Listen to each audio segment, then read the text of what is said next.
Shark tank Pakistan शुरू हो चुका है और वहाँ देखने को मिल रही हैं कुछ कमाल की इनोवेशंस, कुछ बिग डील्स। और इस बार तो शार्क्स पूरे पैसे कमाने के मूड में हैं, क्योंकि 30% रॉयल्टी की डिमांड मैंने तो नहीं देखी। तो शुरुआत करते हैं एक इनोवेटिव कंपनी से, H2O टेक्नोलॉजी। नीदा शेख जो कि H2O टेक्नोलॉजी की फाउंडर हैं, और 5 साल पहले जब वो यूके में अपनी पढ़ाई कंप्लीट कर रही होती हैं तो उन्हें एक प्रॉब्लम रियलाइज होती है कि गाँव में औरतें आज भी मीलों चलती हैं पीने का पानी इकट्ठा करने के लिए, और सिर्फ 1 मटकी नहीं, लगभग 4 से 5 मटकी पानी तो एक परिवार को चाहिए ही। तभी नीदा की मुलाकात होती है इस इंसान से जो कि पाकिस्तान में एक ऑर्गेनाइजेशन रन कर रहे होते हैं तैयबा के नाम से, और एक प्रोटोटाइप के ऊपर काम कर रहे होते हैं जिसका नाम होता है H2O व्हील्स, जो कि औरतों की इसी प्रॉब्लम को सॉल्व कर रहा होता है। ये एक रोलिंग प्रोडक्ट होता है जिसके जरिए पानी को एक जगह से दूसरी जगह पहुंचाना बहुत आसान हो जाता है, और इसकी कैपेसिटी भी 40 लीटर की है, जो कि लगभग 8 मटकियों के बराबर है। नीदा शेख तैयबा के संग मिलकर इस प्रॉब्लम को ग्राउंड लेवल पर सॉल्व करती हैं, और जैसे जैसे उन्हें फीडबैक मिलता है प्रोडक्ट को अपग्रेड करती जाती हैं, और पार्टनरशिपिंग के जरिए वो H2O व्हील्स को ज्यादा से ज्यादा लोगों तक पहुंचाने की कोशिश करती हैं, जिसमें वो सफल भी होती हैं और उन्हें कई अवार्ड्स भी मिलते हैं। वो H2O व्हील्स के जरिए गाँव की पानी की समस्या का समाधान कर रही होती हैं, और अर्बन एरियाज के लिए वो एक नया प्रोडक्ट डेवलप करती हैं, H2O एयर। ये डिवाइस एटमॉस्फेयर में मौजूद ह्यूमिडिटी को ड्रिंकिंग वाटर में कन्वर्ट कर देता है, और ये शार्क टैंक पर H2O एयर की फंडिंग के लिए ही आई होती हैं, और इनकी आस्क होती है 40 lakh for 5% equity. H2O air के 2 वेरिएंट है, 25 लीटर एंड 10 लीटर। और माइंड में सबसे पहला क्वेश्चन यही आता है कि अगर ये ह्यूमिडिटी पर डिपेंडेंट है तो ये पूरे साल पानी कैसे देगा, क्योंकि ह्यूमिडिटी तो घटती बढ़ती रहती है पूरे साल। पर पिक्चर क्लेम करते हैं कि ह्यूमिडिटी कम हो या ज्यादा, इनका 25 लीटर वेरिएंट कम से कम 15 लीटर वाटर तो प्रोड्यूस करेगा ही। इस मशीन का सिंपल सा मोटिव है big businesses and coworking firms को एक इफेक्टिव सोल्यूशन प्रोवाइड करना वाटर स्कैर्सिटी का, वो भी 70% कम दाम पर, क्योंकि इसमें बिजली का खर्चा नहीं है और इसकी मेंटेनेंस कॉस्ट भी कुछ ज्यादा नहीं है। इस प्रोडक्ट का मेकिंग कॉस्ट है 2.5 लाख, और इसे ये सेल करेंगे 3.75 लाख में, और इन्हें 3 करोड़ के प्री ऑर्डर्स भी रिसीव हुए होते हैं। शार्क्स को उनका बिजनेस इंस्पायरिंग लगता है, वहीं कुछ को कमोडिटाइज लगता है, क्योंकि ये टेक्नोलॉजी मैच्योर है, ये कई जगह यूज होती है, और इसमें एक डिफरेंशिएबिलिटी फैक्टर क्रिएट करना काफी मुश्किल है। बट अलीना नदीम जो कि CEO एंड को-फाउंडर है एड्यूफाई की, जो कि एक स्टडी नाउ पे लेटर प्लेटफॉर्म है, वो इन्हें एग्जैक्टली वही ऑफर देती हैं जो इनकी आस्क होती है, और ये डील क्लोज हो जाती है। अलीना इनकी काफी हेल्प कर सकती हैं, क्योंकि उनके अंडर कॉलेजेस एंड यूनिवर्सिटीज के अच्छे खासे कनेक्शंस हैं। इस पिक्चर को तो अलीना जी ने dream deal they the, but अब पैसे भी तो कमाने हैं, तो अलीना जी अब सीधा डिमांड करती हैं 50% इक्विटी एंड 30% रॉयल्टी की। पूरी कहानी बताता हूँ। एक रिपोर्ट के अकॉर्डिंग पाकिस्तान के अर्बन एरियाज की 70% वुमेन्स आज भी ऑनलाइन शॉपिंग करती हैं, और हमेशा डिससेटिस्फाई रहती हैं due to limited availability of brands. बहुत सारे ब्रांड्स पाकिस्तान में अवेलेबल ही नहीं है, स्पेशली फॉरेन ब्रांड्स। और पिक्चर इसी प्रॉब्लम को आइडेंटिफाई करती हैं और एक प्लेटफॉर्म बिल्ड करती हैं बियॉन्ड बॉर्डर्स, जहां वो ऐसे ब्रांड्स के प्रोडक्ट को लिस्ट करती हैं जिनकी डिमांड तो बहुत ज्यादा है पर मार्केट में अवेलेबिलिटी ही नहीं। और बियॉन्ड बॉर्डर्स को और बड़ा करने के लिए इनकी आस्क होती है 1 करोड़ फॉर 10% इक्विटी। इनके बिजनेस को स्टार्ट हुए मात्र 6 महीने हुए होते हैं, और उतने में ही 80 लाख का रेवेन्यू कर लेते हैं। इनका ग्रॉस मार्जिन 44% होता है और नेट प्रॉफिट 29%। और एक स्टार्टअप के तौर पर ये नंबर काफी डिसेंट है। बट यहाँ शार्क्स को कुछ प्रॉब्लम नजर आती है, जैसे कि इनका खुद का कोई प्रोडक्ट नहीं है, ये दूसरों के प्रोडक्ट को अपने प्लेटफॉर्म पर लिस्ट करते हैं, जिसकी वजह से ये दूसरे ब्रांड्स पर डिपेंडेंट हो जाते हैं। और फिर प्रॉब्लम आती है स्टॉक मैनेजमेंट एंड प्राइसिंग की, और ये प्रॉब्लम तभी सॉल्व हो सकती है जब आपने अपनी कम्युनिटी स्ट्रॉन्ग रखी हो और ब्रांड्स के संग कम्युनिकेशन तगड़ा रखा हो। दूसरा, इनके प्लेटफॉर्म में कोई डिफरेंशिएबिलिटी फैक्टर भी नहीं होता, और ये मार्केट भी काफी नीश होती है, जिसकी वजह से इनका टैम भी छोटा हो जाता है। सारे शार्क्स आउट हो जाते हैं, बट अलीना जी ऑफर देती हैं, क्योंकि वो वुमेन एंटरप्रेन्योर्स को सपोर्ट करना चाहती हैं। बट उनका सपोर्ट शायद तुम्हें अच्छा ना लगे, क्योंकि वो ऑफर देती हैं 1 crore for 50% equity and 30% royalty. जिस बिजनेस का नेट प्रॉफिट ही 29% हो,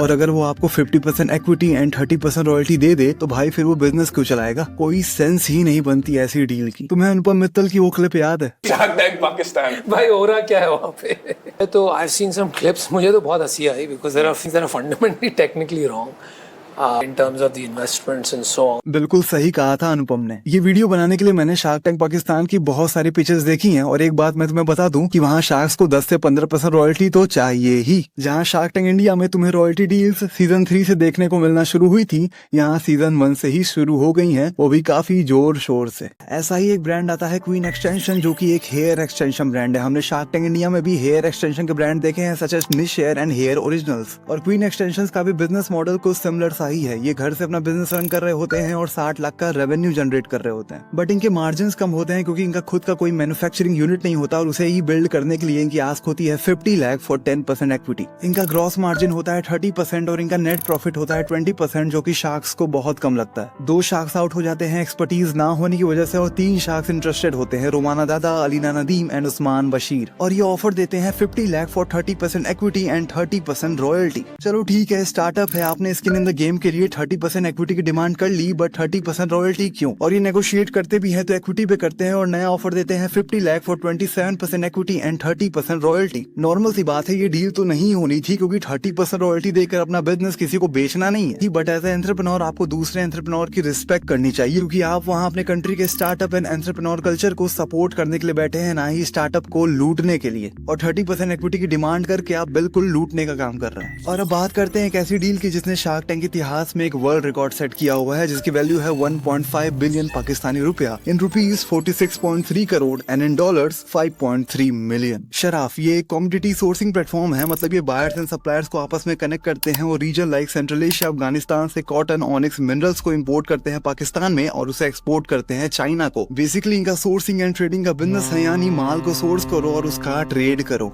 इनकी स्पेशलिटी ये है कि इनके पास वाइड रेंज ऑफ प्रोडक्ट्स हैं। ये high quality cotton, onyx, marble की सोर्सिंग करते हैं साउथ एशिया एंड अफगानिस्तान से, और मिनरल्स में ये लेड एंड जिंक का भी ट्रेड करते हैं। और इनका एम है एशिया का लार्जेस्ट कमोडिटी प्लेटफॉर्म बनना, जिसके लिए इनकी आस्क है 1.5 बिलियन पाकिस्तानी रुपया फॉर 20% इक्विटी। शार्क्स पूछते हैं कि आपको इतने पैसे क्यों चाहिए, तो ये बताते हैं कि पिछले साल पाकिस्तान में 43 बिलियन PKR का कॉटन इंपोर्ट हुआ था, जिनमें से इनका शेयर था 2 बिलियन का, जो कि लगभग 4% होता है। और ये पैसे इन्हें अपनी वर्किंग कैपिटल बढ़ाने के लिए चाहिए और साथ में अपना टेक बिल्ड करने के लिए भी, क्योंकि अब ये टेक मार्केट की ट्रेडिंग में भी एंट्री करना चाहते हैं। बात करें अगर इनके रेवेन्यू की, तो लास्ट 3 सालों में इनका रेवेन्यू होता है 11 बिलियन PKR का और लास्ट ईयर इनका रेवेन्यू होता है 3.8 बिलियन PKR का, जिनमें से इनका ग्रॉस मार्जिन होता है 7%, जिसकी वैल्यू होती है 26 करोड़। और इनकी ऑपरेशनल कॉस्ट बहुत मिनिमम है, तो इनका नेट प्रॉफिट बचता है 21 करोड़ का। और ये तगड़ा पैसा छाप रहे हैं और ये डिजर्व भी करते हैं, क्योंकि पूरी दुनिया इस बिजनेस में घुसना चाहती है, बट इसे क्रैक करना बहुत मुश्किल है। ये बिजनेस 2012 से कर रहे हैं और इन्होंने शायद इसे क्रैक कर लिया है। कुछ शार्क्स को लगता है कि वो बिजनेस में वैल्यू एडिशन नहीं कर पाएंगे, वहीं कुछ शार्क्स के लिए पिक्चर की आस्क उनके नेटवर्थ के बराबर होती है। दुख की बात यह है कि इस पिच में अलीना जी नहीं होती है, वरना उनकी तरफ से एक कमाल का ऑफर तो देखने को मिलता ही। बट उस्मान बशीर यहाँ होते हैं और वो इंटरेस्टेड होते हैं। उस्मान बशीर CEO हैं ब्रेक टाइम के और ये ओन करते हैं 300+ retail outlets across US and Pakistan. मतलब बंदे के पास रियल एस्टेट की होल्डिंग अच्छी खासी है और इनकी नेटवर्थ है $25 मिलियन। और ये ऑफर देते हैं 80 CR for 20% equity and remaining 70 CR as a loan, जिसपे 3% की रॉयल्टी होगी। और जब वो 70 CR रिकवर हो जाएंगे तो रॉयल्टी भी रिमूव हो जाएगी। डेफिनेटली इस ऑफर से शराब की वैल्यूएशन कम हो रही थी, बट उस्मान बशीर जो एक्सपर्टीज, नॉलेज और 150 CR लाएंगे, उसकी वैल्यू ज्यादा है और ये डील क्लोज हो जाती है। एक कमाल की बात ये है कि इस डील में उस्मान बशीर ने अपनी नेटवर्थ का 21% इन्वेस्ट कर दिया, जो कि सच में बहुत बड़ी बात है। अब बात करते हैं एक ऐसी डील की जो फेक लगती है, क्योंकि इसकी आस्क ही ऐसी है 300 करोड़।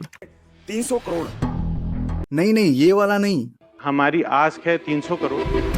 हाँ ये वाला 300 करोड़ फॉर 3% इक्विटी, जिससे वैल्यूएशन हो जाती है 10,000 करोड़ की।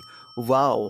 इनकी कंपनी का नाम है नेशनल इम्पैक्स और ये कुछ खास तरह की मशीन्स बनाते हैं, like slitting machines, rewinding machines and PVC shrink machines. और ये ऐसा क्लेम करते हैं कि ये पाकिस्तान में इकलौते हैं जो इस तरह की मशीन्स बनाते हैं। बट थोड़ी रिसर्च करने पर मुझे एक और कंपनी दिखती है, शाफिक्संस, जो कि एग्जैक्टली यही काम करती है जो नेशनल इम्पैक्स करती है। हाँ, दोनों सेम तरह की मशीन्स बनाते हैं। और एक कमाल की बात यह है कि नेशनल इम्पैक्स की वेबसाइट पर शाफिक्संस का नाम मेंशन है उनके फैक्ट सेक्शन में, और देखने से पता चलता है कि शाफिक्संस की वेबसाइट ज्यादा पुरानी है, ज्यादा ऑप्टिमाइज है। वहीं नेशनल इम्पैक्ट की वेबसाइट अभी कुछ महीने पहले ही बनी है। तो किसने किसकी कॉपी की या ये दोनों वेंचर एक ही कंपनी के पार्ट है, कहना मुश्किल है। बट पिचर ने अपनी पिच में कहीं पर भी शाफिक्संस का नाम मेंशन नहीं किया था। अब बात करें इनके बिजनेस की, तो इनके पिछले साल का रेवेन्यू 4 करोड़ का होता है, जिसमें से 1 करोड़ का प्रॉफिट होता है। और यार ये लोग इतने कंफ्यूज होते हैं, क्या ही बताऊं।